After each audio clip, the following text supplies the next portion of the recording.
Well, welcome along to ShrimpNet, podcast 2 of the 2022-23 season. With myself and Joel this week to discuss the Shrews and looking forward to the clash at London Road versus the Posh and the Potters at home in the Carabao Cup. We have our boardroom guru and all-round fixer, Charlie Appleyard. Charlie, welcome along. Evening, Freez. And a nice shirt as well. And I'm delighted to be joined by new club captain and new first-team keeper, Connor Ripley. Connor, thanks for joining us. Good evening. My computer's making a noise. Sorry about that. That's putting me script on my keyboard. So let's start as we mean to go on. We'll review the Shrews game. A 0-0. And nobody wants to start with a 0-0, but it's nice to start with a clean sheet, Joel. Yeah, definitely. I think going into the game, obviously, it's been quite a weird summer, really, with the transfer listing and all that, and quite a bit of change, maybe with quite a few new players. And also, I don't know if I had a bit of PTSD from the last time we played Shrewsbury, their place losing 5-0. But I think kind of after that, having quite a boring 0-0 was quite nice, really. I think what I felt good about was I thought that the foundations looked like they were there. Obviously, Connor and the defence, they were all really, really solid. I know they started quite brightly, and they had in the second half that shot that got deflected off the bar, but there wasn't really much going on to trouble Connor in goal, and we looked pretty firm at the back, which is really good to see because obviously I think 88 goals conceded in the league last season. That's a hell of a lot. So that's kind of a starting point of what needed to improve, and it looks like it very much has. And yeah, I think going forwards we could have done with a bit more fluency. But you know what? That takes time, and it's difficult to get that going. Players need to learn what style of what kind of runs they're going to make. They kind of need to build that kind of connection, and that's not easy to build. So I'm sure that'll come in the next few weeks. But what's important is it felt very much like there's a kind of a good solid foundation to build off, which I think was very encouraging. And it's good to get a point on the board, and and kick on from there. So a couple of things that I want to talk to Charlie about. First of all, the crowd, 4,760 was it, which is a fantastic opening day crowd, Charlie. It was really, really good, especially with how much it was raining cats and dogs, and people stood out on the Berlin Wall even though the camera down. So that was really, really good.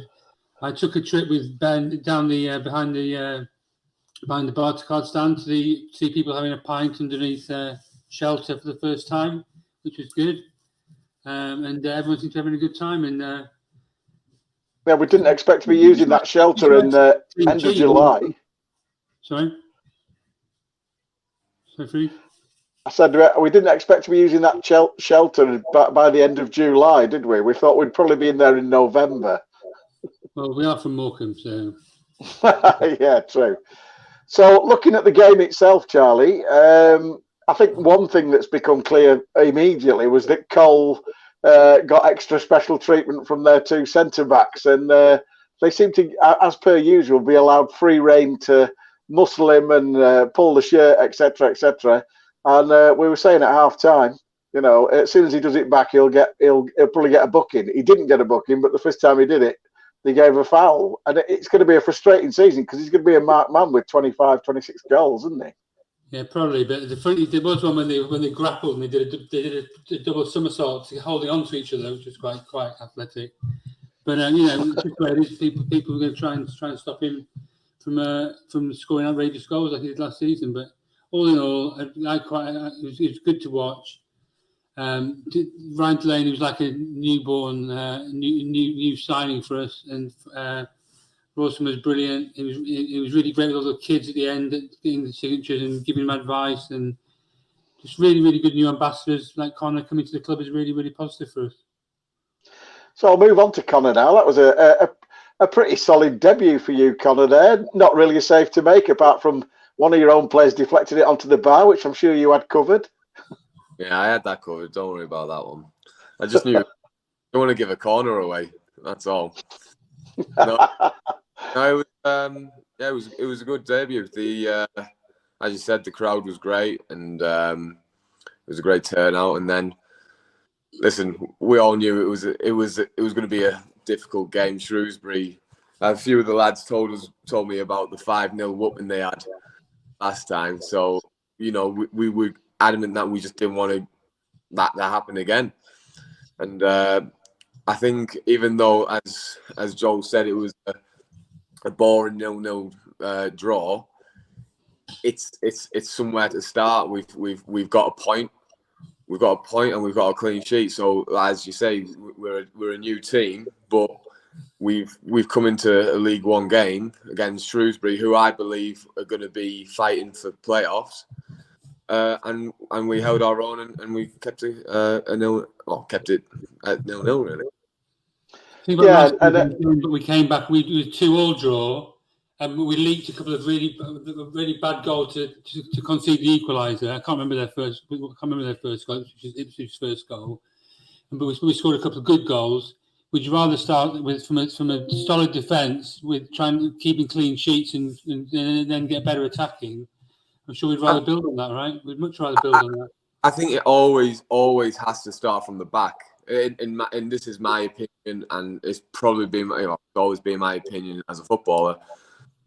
You win games by scoring goals, but you also can't win a game if you're conceding 3 to 4 goals a game.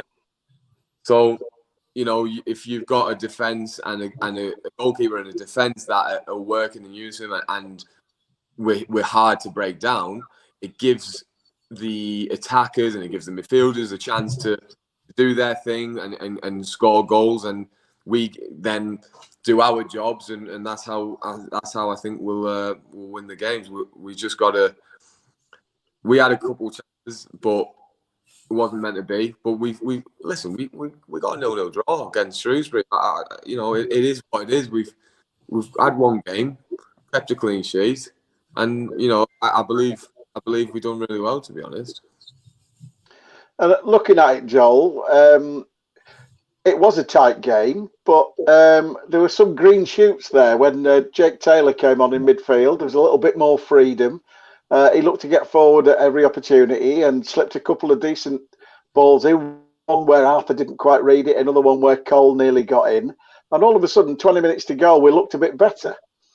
Yeah, he's a really good player, Jake Taylor. I mean, anybody who was watching the League Two player final last year obviously saw what he can do. Derek's spoken very highly of him, and when he got him, it felt like he very much got his man because we paid a little bit of a fee for him, and he said he's been chasing him before. So yeah, I was really impressed by him. Just the way he can kind of take the ball, pass it around a bit, drive from midfield. I was right behind that little through ball he played into Max Melbourne down the left. I could just see Melbourne making that run and a little gap between the defenders, and it was really nice to watch from there. But yeah, like you know, it's like you say, you know, we've got those solid foundations, and that's good to start off with, and then that gives a bit of a platform for your players like Taylor, and then throughout the rest of the squad as well, like your Jensen Weirs and your Caleb Watts, and going further forward, you've got Ash Hunter and the Who and Connolly and everybody. That gives them all a platform to kind of build from and work together on. And we might win a few games 1-0 or 2-1 instead of 4-3, 4-3, 4-all. We might only have to score 1 or 2 goals to win a game. That was actually Derek Adams' first 0-0 as a Morecambe manager, I think. Which is quite remarkable. Yeah. Considering the stereotype, it's actually quite surprising, really. Well, I tell you what, that's if that stat is right, you've checked that. That's an amazing stat because a lot of people will be saying, I mean, I don't know if you know this, Connor, but the fans have christened it Derek Ball because obviously when we got promoted in League Two, we had sort of like on average less than 30% of the ball. You ended up getting promoted. It was a bit more than that. Derek Ball. I did know that. Actually, I did know that. It was. I kind of knew we're not really a possession team. But listen, if it works and it gets 3 points on the table, I don't care if we have 2%. As long as we win, that's all that really matters. I mean, it's quite interesting. Because despite the fact that we had low possession, we actually were one of the highest scorers in the league, and we also were the highest conceders in the top 7. And that's a great to have. You know, people. It's funny. Do you remember the Barcelona-Celtic game, and I think Celtic had 23 or 27%, and they beat. But who's the victor? Who's won and who's lost? It's all well and good having all that possession, but if you're not going to do anything about it, then it doesn't really bother me. You know, it's great to get 3 points, and I don't care how we do it, but as long as we get it, that's all that matters. I can see why Derek's made you club captain. I think it is rather an affectionate term that the fans use, is Derek Ball, because obviously he did get us promoted with it, and as you pointed out, Joel, we scored a load and conceded a load, so it was never dull. So it's been strange. We might not have a lot of the ball, but when we've got it, we use it pretty well, and long may that continue. So moving on. Away at London Road on Saturday. That's a pretty big ask because they're obviously one of the favourites to go up. They've done a bit of a rebuild over the summer, but kept the best players, at least 2 or 3 of them. And obviously Johnson Clark-Harris was prolific at this level the last time he was here 2 years ago. But now they're pretty well set up, Joel. It's going to be a tough game. Yeah, it will certainly be a tough game. Obviously, they've lost Sammy Smodzik. I think that's how you pronounce it. I'm very sorry if I've absolutely butchered that, but they've lost him to Bradford for a couple of £1 million, I think, the other day. So that'll weaken them. But then they've got the fella I think he used to be at Gillingham. I can't quite remember his name. Ben Thompson, I believe, who's coming in. And he's a good player. And they've still got Johnson Clark-Harris, Jack Marriott up front. So there are a lot to be reckoned with. And even kind of more than some of the younger players like Joel Randall, I remember facing him when he was at Exeter in League Two. He's a very good player. They've signed a good lad from Sutton, Adebayo, and they've got another fellow who's somebody in the office today was raving about a little bit. So they're going to be a tough ask, but we're going to go there to win. I'm sure Derek will have a game plan in mind. He'll have looked at what they did against Cheltenham last weekend. I think they had a bit of a formation change in the second half. So we can be very sure that Derek and Connor, everybody, they're all going to be dead prepared for the game. And it's always going to be, well, I mean, every game in this division is going to be tricky, but particularly their first home game of the season, Charlie, coming back off an away win at Cheltenham, which is a difficult place to go, as we know. So they're hopefully going to be expecting just to sort of like troll all over us, and it'll be easy. And that could work in our favour, couldn't it? Well, there is another Morecambe FC podcast some other people might listen to, which I hope they do. Dave Salmon was interviewing the Posh podcast guy. I don't know if you listen to it, but this guy literally thinks they're going to win about 10-0. He was like, yeah, well, our defence is brilliant, goal is brilliant, loads of strikers, scored loads of goals, don't let goals in, brilliant at home. We're definitely going to win. And that's what Morecambe's all about, right? We like to go and face adversity, so I'm sure they've been preparing properly, and we'll see what happens. But Derek, as we said the other day, goes into every game to win. Connor and all the boys, we try and do the hardest, and we'll see what happens. And Connor, you've probably got some experience of playing at Peterborough. Have you played there before? Because they get quite vociferous there, don't they? You know what? To be fair, I've actually never played at Posh. I've been there, but I've never played there. Listen, the places can be hostile. There's every club can be hostile. Trust me. I've been to some places where it's even when there's about 200 people, you think it's scary. But listen, they're favourites. They're favourites probably in most of the games. Favourites to go up, but it doesn't really mean anything at the moment. It's early days. Yeah. If you remember, Cheltenham were 2-0 up. If Cheltenham, I don't know. If I don't want to batter Cheltenham here, but when you're 2-0 up, I believe you should see the game out. That's my opinion. You're in a great position. You shouldn't lose if you're 2-0 up. You've got to hang on to that. But credit to Peterborough. They changed their formation. It's funny. I was talking to John, the assistant manager at the club, and we were talking about. And I was talking about formations, what kind of formation we're going to be playing, and stuff like that. And he said, well, they played a 3-2-5 in the second half. I was just thinking, how have they not conceded any more goals? Yeah.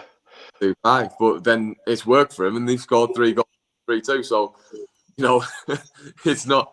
It's worked out for him. But I believe we're good enough to cause anyone any problems. So I'm not worried. I'm confident in the team. I'm confident with the lads. We've got a great bunch of lads, and it's really tight as well. It's a really tight knit group, and I believe we can go to Peterborough and cause an upset. I truly believe that.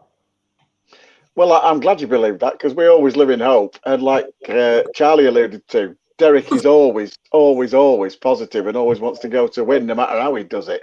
But looking at the sort of history of Grant McCann at Peterborough and Hull, all his teams keep it on the deck and play to the strengths, which they've always got good ball players, as you pointed out, Joel, haven't they? Yeah, no, they'll look to move it around a bit. It's a little bit early in the season to kind of really judge them stylistically after one game. But like we said, they've got plenty of attacking talent, and they're going to look to use it. And obviously, in comparison to our style, well, we are going to want to have a little bit less in the ball. But you know what? That suits us absolutely fine. We're more than happy having a little bit less in the ball. We've obviously seen we've had success with that under Derek previously. So yeah, it'll be good to maybe upset a few, cause a bit of an upset, make a few of their fans get very angry on Twitter, saying that we stole the game because they had 70% possession. But so hopefully that can have that, make that happen. It's set up for it could be the ultimate Derek Ball performance of all time. They're going to have the ball all the time. They're going to have everyone behind the ball. Probably play a similar starting lineup to the other day with Gibbo and Farnay trying to stop people, and then just trying to get one on the break. Well, I'll tell you what, if they listen to the podcast that you're talking about, and their guys saying it's going to be a walkover, the longer it goes on without them scoring, the more frustrated they'll get, won't they? Yeah, exactly. That's why it's good to go to these places and just turn the fans a little bit, because you feel it when you're in the stadium. Obviously, I'm sure everybody will feel it on the pitch, but even as a fan, you're in that stadium. You just, you hear a few moans when they overhit a pass or anything like that. I remember being at Charlton last year. Play a lesser team. When they believe that it's a lesser team, and they think that, as Charlie said, that the guy thinks they're gonna win 10-0. As soon as it gets to 20, 30 minutes, and they haven't really had a chance, or they're struggling, then all of a sudden the fans are like, well, what's going on? Why are we not 6-0 up already? And then, yeah, exactly. As a player, you can actually feel that, and then you start seeing the players forcing passes, playing passes long, and they're not going to stick to the game plan. So it can work in our favour. Who cares? Who cares if we have 20%? I honestly, this whole thing of like the percentage of the possession, it does not bother anyone, especially at the club. We all know we're not Barcelona. We ain't going to have. We know that we're going to be under the caution most of the games, but we know how to deal with it, and the lads who have been under Derek know how to deal with it. So it kind of works in our favour sometimes. Even if we lost by the odd goal and had a really good performance, there's no harder game on the fixture list the whole season. Really, it's a long way to travel. The favourites to win. If we put a good performance in, you can only build the confidence for the games to come in later in the season. 100%. And that moves us on nicely to what I'm going to call the Carabao Cup, the free hit against Stoke City, because there's absolutely nothing to lose in that game. Obviously, we had a fantastic win at Blackburn Rovers last year in the early round, and then Preston North End at home, which I'm sure you remember, Connor. And and that was a great game. We just enjoyed it, but obviously we knocked Blackburn out. We had a right good go against Preston in a humdinger of a game, and Stoke City at home, Joel. It's just going to be another nice crowd, another nice atmosphere, and I don't think anybody's expecting anything. We can go out and just play our game. Yeah, I mean, I think if we look back at our history in the Carabao Cup, we know obviously for a long time we struggled in the FA Cup until the last couple of years, but we've always had a bit of a knack of a few good cup ties in the League Cup, and obviously way back in 2007, obviously there was the Preston and the Wolves games. We've had the Ryan Williams free kick against Wolves a few years later. Last year was great, beating Blackburn. So it's a good competition to have a little bit of a go in. I think we've got a good record in it, and like you say, create a good atmosphere. I think I know I've mentioned it a few times before, but getting teams into our home ground where the pitch is a little bit tighter, and there's I think we were speaking to it just before we came on air. I think just because it's not overly big and it's just jam packed every game now, there's a good bit of an atmosphere. So hopefully we'll definitely give them a bit to think about, and like you say, just play our game and do what we do best. Ruffle a few feathers. And another good, shut that dog up. And another good, the daughter's walking in through the door, so they're going to go mad for the next 20 seconds. So, what sort of dogs are they? I'm going to scoot off in a minute. What sort of dogs are they, Connor? Well, you'd like to think big German shepherds, but I've got a Chihuahua and a Pomeranian. Oh yeah, they're probably more intimidating than a German shepherd, to be honest. Yappy little things. Little yappy things. Yeah, random. Do me nothing. Well, they're going to star in the podcast anyway. So going back to the Stoke game, Charlie. Again, lucky that we've got a home draw, which is always good. Stoke's pretty good. Their manager had real success as manager of Northern Ireland. And he's assembled, again, another team that play the right way. And it's just going to be a good occasion. And like I say, a free hit.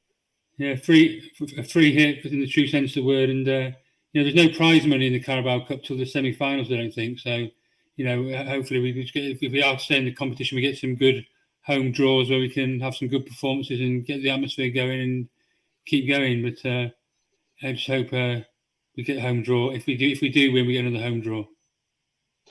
And looking at this in plain terms, Connor, it is still early days, as you've said.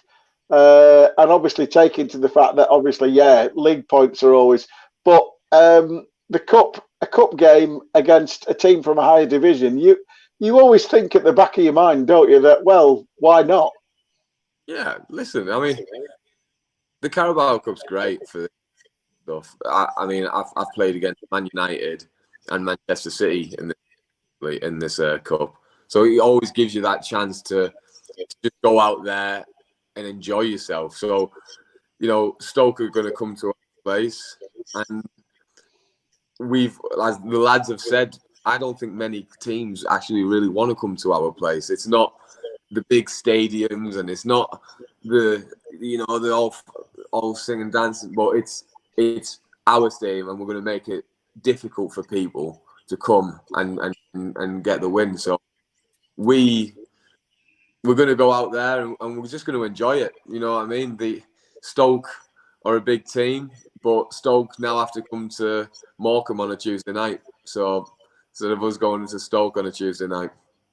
Remember Freez and I were probably at the game 2 years ago when Newcastle came. Newcastle was 7. We were down 10 men, 7-0 down 10 men after about 40 minutes. Yeah. I don't. If we had a full crowd in like we've got now, and played that game again, I don't think it would have been 7-0. It was like a training game, wasn't it? You wouldn't believe the difference a crowd can actually make. Yeah. You especially the best way I could do it is no. Listen, I'm going off when I played up in Scotland. Hearts. It's a lot bigger stadium, but Hearts Stadium is literally I'd say about 2 foot away from the blooming stands, And it's really imposing when you've got like just a wall of people just looking at you, not saying very nice things to you, and you're just thinking, "Oh crap, here we go." So like that's the way it should be, you know. Like having a big crowd, it changes everything. So at our place, we have a big crowd, and it's like you say, Joe. It's a nice tight area. It's not going to be nice for clubs to come. And fingers crossed that if the weather on the opening day was anything to go by, we could do with it being like Stoke on a Tuesday night, couldn't we? Oh.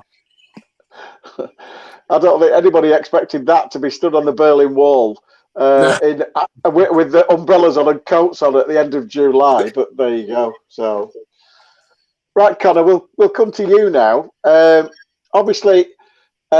First, a little bit about you're quite. Is your dad famous or infamous to you? Your dad, to be honest, he's a very well-known footballer, but he's more than a footballer. So he was a role model for me when I was younger, and you know he. The only good thing is I'm not a winger, so people can't really compare me to him. Well, that's going to be my next question, because your dad won a couple of caps for England and obviously won the Premier League with Blackburn Rovers. For those that don't know, it's Stuart Ripley, who had a great time at Blackburn and also at Middlesbrough. And how does I understand Kasper Schmeichel follows Michael, you know, etc., etc., etc., you know. But I'm just like Peter Schmeichel, and I don't what? And I'm like, so how do you end up a keeper when your dad's a flying winger?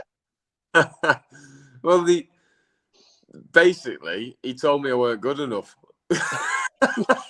What, so your actual dad said, "No, you crap, go in goal." Basically, yeah. So when I was a lot younger, I played in goal, and well, I don't want to carry on too long, but I moved to Switzerland when I was younger, and I decided, listen, I don't want to be a goalkeeper. I'm going to play outfield. So I became a striker, and I thought I'd done really well. And I came back to England, and this is a good story. I like this. Whereabouts in Switzerland? I came back to England 3 years after, and I played for a team called Whalley near Clitheroe. Yeah. So I played for Whalley FC with my friends, and I was a striker. And I thought, God, I'm flying. But I've got to remember, I was about 2 foot bigger and about 5 stone heavier than everyone. So it made things a lot easier for me. And I just remember, you know, I was asking my dad, "What do you think?" And he just said to me, "Listen, you ain't good enough to make it as a." And it was like a dagger to me. I was like, "Oh, cheers." And then I actually got scouted from Blackburn as a striker. So I was thinking, here we go. And I've gone down there, and they basically set up an 11v11, so 22 trialists just had a game basically. But they over invited someone, and there was no outfield positions left. So I said, listen, I'm not going to give this position up. Just give me a pair of gloves. There was no goalkeeper. Give me a pair of gloves, I'll go and goal. And I probably had the best game of my life. And and literally, Blackburn signed me, and I became a goalkeeper. And that is an amazing story. So you literally didn't go. You went there as a centre forward and ended up going in goal by default. Pretty much, yeah. I mean, the other goalkeeper was actually Lee Nichols. Lee Nichols was at Blackburn at the time, and they released Lee Nichols and to replace him. And it was all well and good. Listen, it was great. It was a great time. They released me. Bobby Downs was the manager, and he released me, and it was one of those ones where I was thinking, right, what do I do now? But then I had quite a few had Leicester, Derby, Aston Villa, Sunderland, and then of course they all wanted to sign me. And then because I'm from Middlesbrough, and my dad played for Middlesbrough, it just fit really well. And then I signed there, and I was there for 10 years. So what would you be doing now then if you played up front in that trial and not got through? You know what? There's so many people ask me that. I always said I'd be a policeman. It's like a sliding doors, now, isn't it? Sliding doors. It is. You just don't know, do you? You don't know where you're going to be. Listen, I was adamant I was going to become a footballer. I was just like, I was fixated on becoming a footballer. I was like, all right, I want to be like my dad. I want to play outfield. And basically, he told me I was too shit to be an outfield. He said, get in goal, son. So I went in goal. And it was probably, if anything, probably the best advice he's ever given me. And then after that, I'd probably be a policeman or do some. I'm quite handy with my hands, so like I'm good at building stuff and I enjoy it. But you know what? It was fate. It was fate. It was meant to be. Well, I tell you what, Connor. Think about it on Saturday. If you're getting a load of flack and you're getting loads of shots to save on Saturday, I'll bet it's easier than try being a copper in Teesside. Hey, listen, I would not want to be a copper in Teesside. I know that. But listen, we're very privileged people. We're privileged. We know I know, and most of everyone should know as a footballer that we're living 99% of the people men's dreams, really. So we understand that, but it's definitely don't take the job for granted.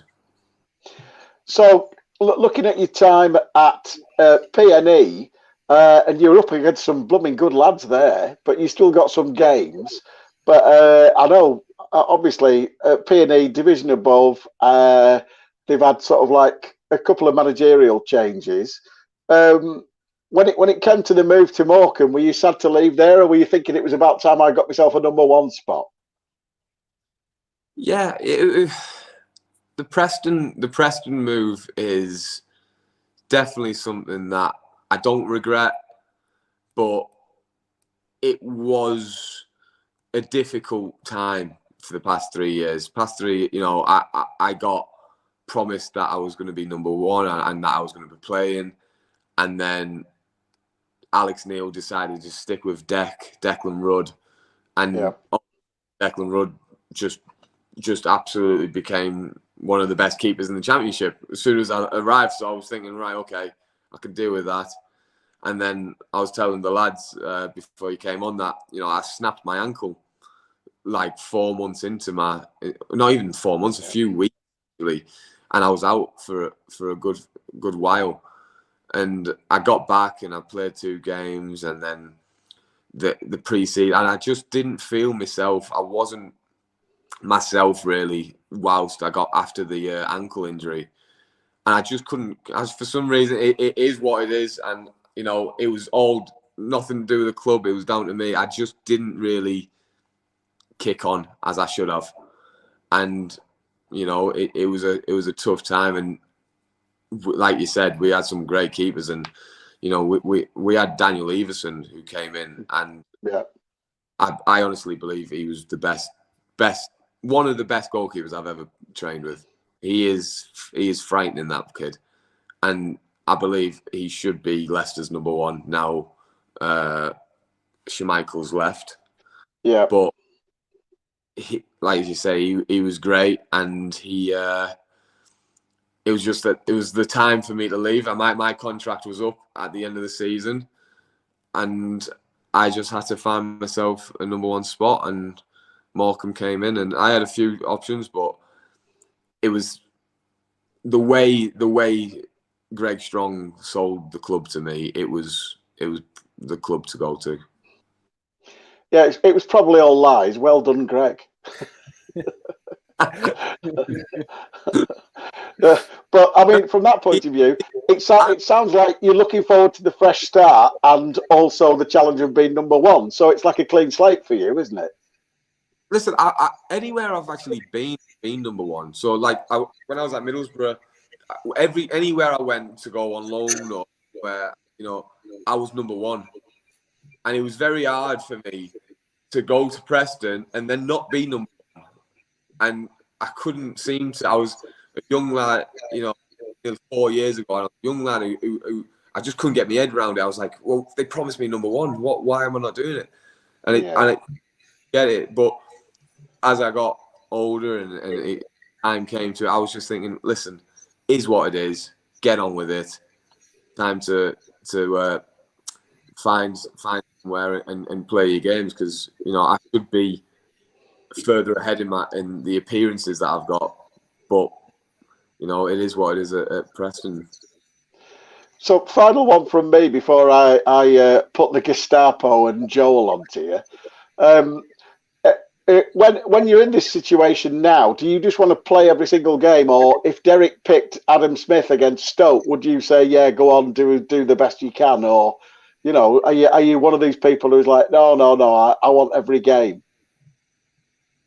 I'm a footballer. I want to play every game.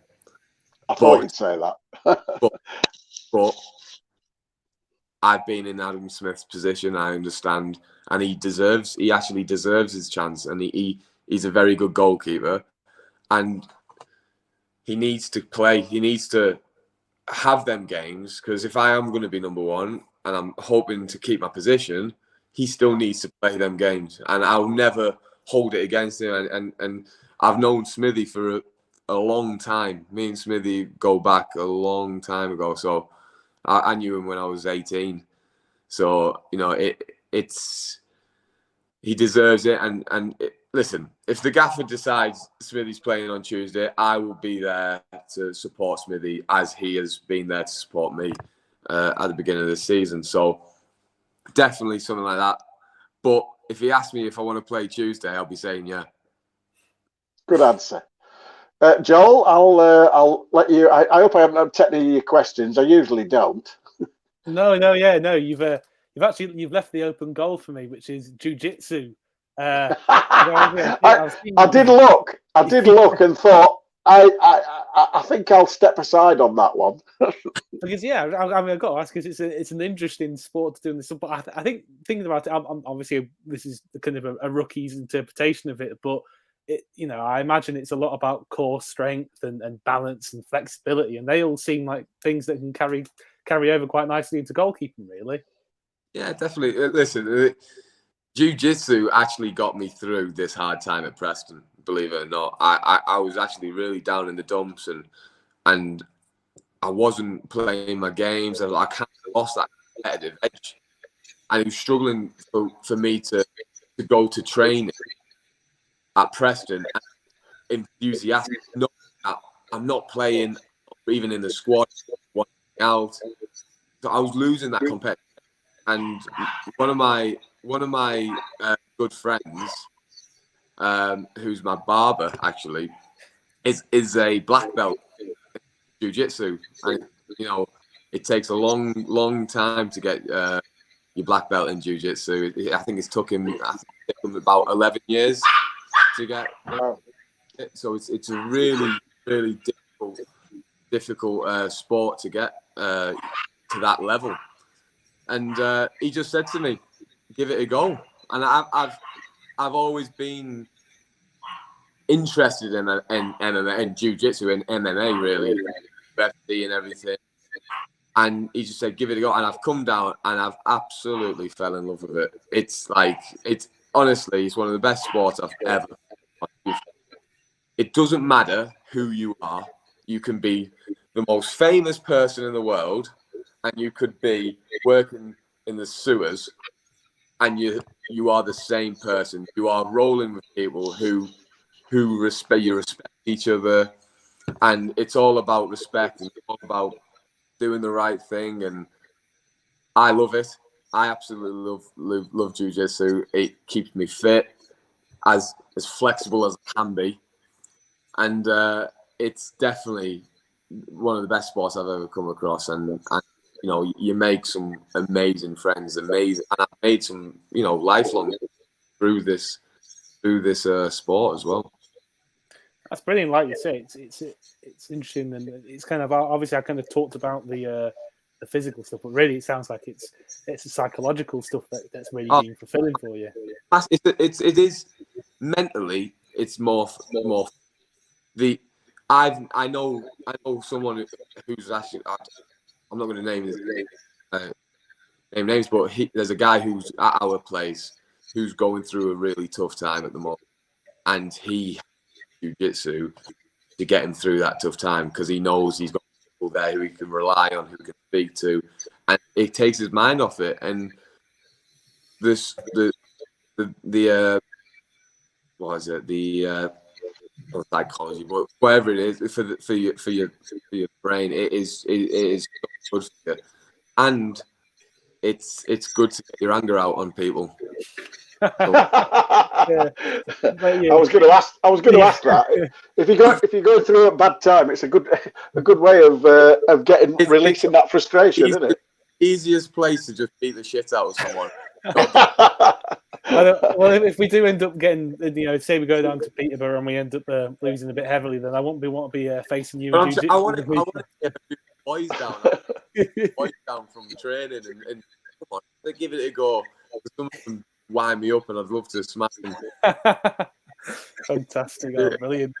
So moving on, kind of onto the football stuff then, really. With obviously we've mentioned it's a pretty much a new back line that you're working with this year, and with each other as well. That there's not. I think every player apart from Delaney is new in that back four, and he was out on loan last season. So when you kind of gelling as a back line together for the first time, what kind of key things do you try and do to kind of get that understanding with each other? Communication. It's absolutely key. At back line, back four, and you've got to communicate with her. It's because if someone goes out of that line, you fill the gap. You've got to match runners and stuff like that. Communication is such a big thing, and for me in my game as well. You'll see in games, you'll just probably hear my screaming at people, and a big part of my game. So I know Donald. I played with Donald so I know Ryan Delaney. Delaney. So them two. Didn't know Faz. Faz is a great lad, great player, and I actually I come in to work with Faz. Me and him, we share a nice little trip from Preston to here to Morecambe. And we've got Max as well, a left back. So it's definitely something that we all have to work on communicating, but we get along really well, and I believe we're actually gelling really well as well. Yeah, it certainly seems, and with the talking, sitting in the stands, yes, I can hear you. It's we can definitely hear you doing that. Just looking at your previous career, then one thing that I think that was you've had a loan to Sweden in a play for Östersund. So what was that like? Kind of, I think you would have been quite young at the time. So what was that like? Kind of moving country, even for a brief amount of time. It was a weird one, to be honest. There was a guy at Middlesbrough called Gary Gill, a footballer, and he's my godfather, and he knows what goes on in Sweden. He knows a few people in Sweden, and I just remember him. I came back from a loan from Bradford. I didn't play, and I was just, I really want to go out, and I just said to him, "Take me anywhere. I don't care if it's in Timbuktu. I'll go." And then he gave me a text and he said, "Right, you're going to Östersund in Sweden." Where's that? So we got the plane. I had to get to Östersund. I landed and it was a blizzard, absolute blizzard. And I'm like, what am I doing here? And there's a guy called Brian Wake who's from Middlesbrough who picked. And I'm thinking, what is this? Is a guy from Middlesbrough? And we were driving to this little town, and then all of a sudden I look out to the left, and there's a moose running behind me. Thinking, right, So I guys are an elk running beside this running car. But I got there and I loved it. Unbelievable. In Potter as my manager. Billy Reid was my assistant. Yeah. And I got there and I absolutely loved it. I made one of my best friends who was my groomsman this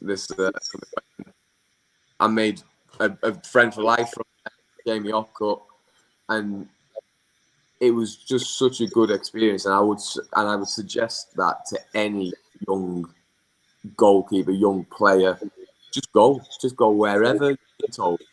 Get games, get out of your comfort zone, because I went there as a young lad, never been to Sweden, never lived on my own in a different country, and then all of a sudden I'm in the middle of nowhere in Sweden and games.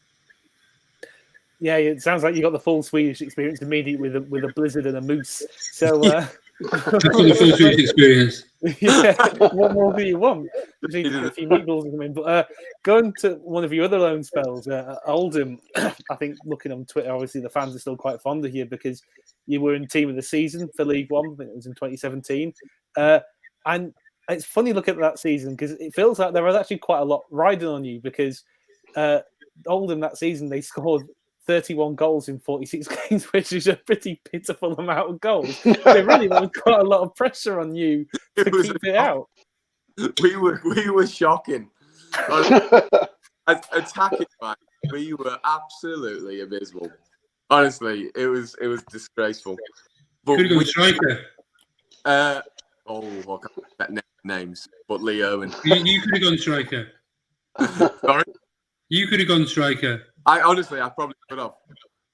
But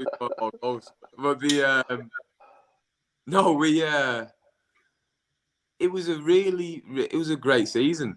Absolutely, I made a great friend again, Peter Clark. Me and Peter Clark. Don't want to blow me on trumpet. We were pivotal in that team. He was immense. Peter Clark was immense, and I mean, like, I've never played with it. I think he was 34, 35 at the time.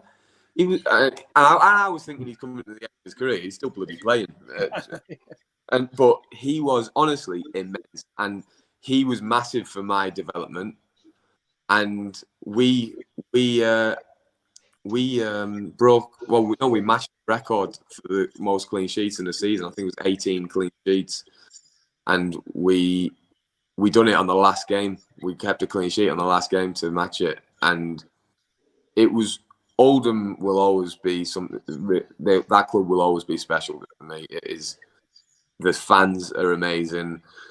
It's a shame about how it's been ran recently, but I believe they've got a new owner, and he looks like he knows the club and he knows the people. And he's got a flat cap. He's got a flat cap, and I believe they'll do really well. But Oldham was probably my best and favourite season of my career. I absolutely love that place. Well, it sounds like a riveting season. If you had 18 clean sheets and you only scored 31, I'm glad I didn't get a season ticket. It was a mad. Like, I think we kept like 5 clean sheets in the first 5 games. It was weird. We can't score, but we can't concede. But we played really well defensively. But granted, I actually did do something really well in that season, and I was keeping clean sheets. But it was definitely something. This is a season that I met my wife, and it was the season that I probably had the best of my life. So it was definitely a great season. Brilliant. Back over to you, Freez. Well, we've approached. The great thing about recording on this medium is I can see how long we've gone, which I can't on any others. So that's quite useful. So I'll come to I'll come to Charlie now. Charlie, you said that you and Ben had a wander round to the Barticard to have a look at the new roof behind in the pouring rain. last week, it was certainly busy behind there, and it was certainly packed because everybody was trying to keep out of the rain. But it certainly made a difference to me, anyway. But what were your thoughts? It's made a big difference. We obviously had a few COVID cases, so we've short a few staff to shift the pints a bit quicker, which we've got obviously noted on for next week. But it was all really, really positive. A good walk around the ground. My wife came to her first game at the Mazuma. She's been to loads of away games, but she said, I was going to ask you. That was my next question. How did it go? Well, Derek was great with my kids. He's always good with the boys. But had a good chat with my wife. We came and sat with Connor and everyone at their meal before the match. We came and sat with them, and it made me feel really old because the younger. I'm 45 now. The younger players now look proper young to me. Farnay and Caleb and everyone looks so young. But that was good. And then my wife said, "It's actually quite good, isn't it?" I was like, "Yes, of course it is."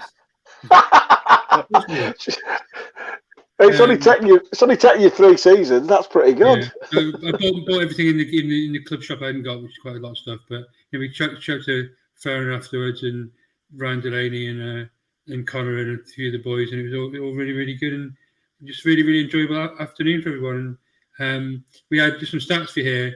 We had people always talking about people turning up. We had a 79% turnout rate of people with saved season tickets, which is pretty good. And we had only better than Sunderland's 88% people turned up with season tickets and 81% with Bolton. But that was our highest turnout rate of all time, apart from those 2 games, which is great. The feedback was really, really good from all the people that we spoke to. And overall, I was saying to Connor earlier, we sell these season tickets, record number of season tickets. We get young people coming along, boys and girls, who will come watch Morecambe forever. They'll buy a pie, they'll buy a pint, if they're over age. But they'll be part of the Morecambe family for a long time. And that's why we do season ticket offer. 150 quid for £6.25 a game, Connor. £6.25 a game, mate. Unbelievable. It is great, that. It is great. You can't get that most places. I mean, what's it like in the Premier League? They're ridiculous now, aren't they? Oh. Well, if you need our local rivals many years ago when we were in the Northern Premier League were Lancaster City, and our season ticket is £150, and they're in Conference North, and theirs is £165. In fact, they're not even in Conference North. Are they in Northern Premier League? I don't know. The one below Conference North, Northern Premier League. Yeah, Conference North. So they're in the Northern Premier League, and their season tickets. Overall, good thing to build on. Kudos to people on the Berlin Wall in the rain. And all in all, building for the big game in a week on Saturday. Fleetwood. So if we had 79%, I presume with it being school holidays, lots of people have bought season tickets and then gone on holiday, really, haven't they? Yeah. It's an amazing stat, really, considering summer holidays and an actual vacation away. Yeah. And the weather. It's an amazing turnout. It is. It was a great crowd. It was a good atmosphere. We just needed a goal, and it would have been the perfect day, Joel. Yeah, it would have been perfect. Yeah, and then it was nice to have a little bit of a rest over the summer, especially after a bit of a stressful end to last season when nearly getting relegated. But I was very ready to get back at it, and it was great to be back. And I've agreed today to go down to Peterborough, so that'll be good fun as well. Oh, so you're going? That's good. I am going. I was just going to ask you because obviously the trust and the club have got together to agree to run coaches to most games. That's right, isn't it? Yeah, so it is the club running it. Obviously, we're going to support them and advertise, and if they ever need to ask us anything about what our experiences, we're going to be on hand to help them out. But yeah, it is the club running it for this season, which is really great because obviously it's what a few people were asking for. So it's great that the club have been able to provide them. Hopefully, they take up that what the club are doing and buy the tickets for the coach. So if you're listening to this on Friday morning and you fancy making the journey to London Road, I just checked before we came alive, and there are, when I was mucking around trying to get on Chrome, and there are a few spots still available, but not many, so you better book it pretty quickly to go and support Connor and the lads. Final question for Connor. Were you up for club captain? Were you surprised when he asked you, or what were your thoughts on it? Yeah, it was It was a weird one. I mean, I've just signed. I just signed. I've been there for a few weeks, and I was just being my normal self. Just, I guess I'm a loud character, and you know, all of a sudden we started the fines in the squad and taking over the fines, and I guess he just kind of face, and the manager pulled Donald in, and he just said, "Right, make you club captain. I'm going to make you team captain." And he said, "Do you know what that means?" And we just looked at him, no. And he said, "Well, you're going to deal with everything, and you're going to wear the armband on the pitch, because I don't like goalkeepers wearing the armband on the pitch." And I was like, "No worries." And it was just the way it went, and it seems to work. And Donald's a great professional, and he's a great captain. So it's the way it goes, and it was an honour for him to pick me. I'm grateful for it. And I always come back to Joel on this point, because obviously I know Derek said in the past that the captain tosses the coin. I want 11 captains on the pitch. That's right, isn't it? Yeah. No, yeah, you know, you want lots of leaders throughout the squad, but like we said, you know, the fact that Derek has 2 people in mind that he would trust to be a captain means that there's at least 2 people he sees as leaders. And then when you look at people like, you know, Faz Rawson and that throughout the squad, you know, you'd like to think that there's a lot of people who can, you know, help drag us through those moments when we need people to step up. All I can say is I've known Connor for 2 or 3 weeks now, and I can see why he's captain straight away. You know, you need big personalities. You need people who are encouraging, and people who are going to, you know, if you don't do what you're told, you get the shit beaten out of you by jiu-jitsu. So, yeah, exactly. It helps that you can persuade them with jiu-jitsu, Connor. That always comes in handy. No, I'll try and keep me jiu-jitsu in hand, but no, it was Greg said it. Greg Strong said before I signed, he said, "Listen, we need someone like you to be loud and to demand off people," and that's the kind of person I am. He thought I was like at Salford, and he liked what he saw, and he was picking me to be goalkeeper. Well, just as a final aside, before we wrap up, we had 3 different keepers last season. In fact, we had 4, but we had 4 different keepers. All 3 out of the 4 were on this podcast, and the previous incumbent of the MFC keeper position was Barry Roach. And I'm happy to say that you fit the stereotype. You're all a bit tapped. I am honestly who you'll ever meet, and as a fact, Barry Roach is not sane, and now, we know. And I tell you what, when you talk to Adam Smith, you'll understand why he's not sane. Absolute fruit, but some guy. But I think people listening to this podcast for the last 2 seasons will suddenly realise that you do have to have a bit of a screw loose to be a goalkeeper, in a nice way. So there you go. Everyone says that. Who wants a football kicked at you about 90 face? No one. So you got to have something wrong with you. Yeah, you're right. I'm not arguing. So on that note, thank you to Charlie, as usual. Thank you to you, Connor, for coming on. Hopefully we'll get you on later in the season when you've beaten the club record for clean sheets.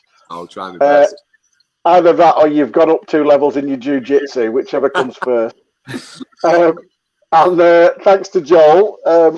Joel, I'm not travelling down on Saturday because I've got a granddaughter featuring in a play on Saturday, and I'm under pain of death to attend 4 o'clock at the Grand Theatre. So I'll be thinking I might have to take my earpiece into this and pretend I'm paying attention. But there you go. So this has been ShrimpNet. This is episode 2 this season. I'm going to keep a note on how many we've done. Join us again next week when we'll hopefully be saying positive things about unexpected away win at Posh and we managed to slam 4 past Stoke City.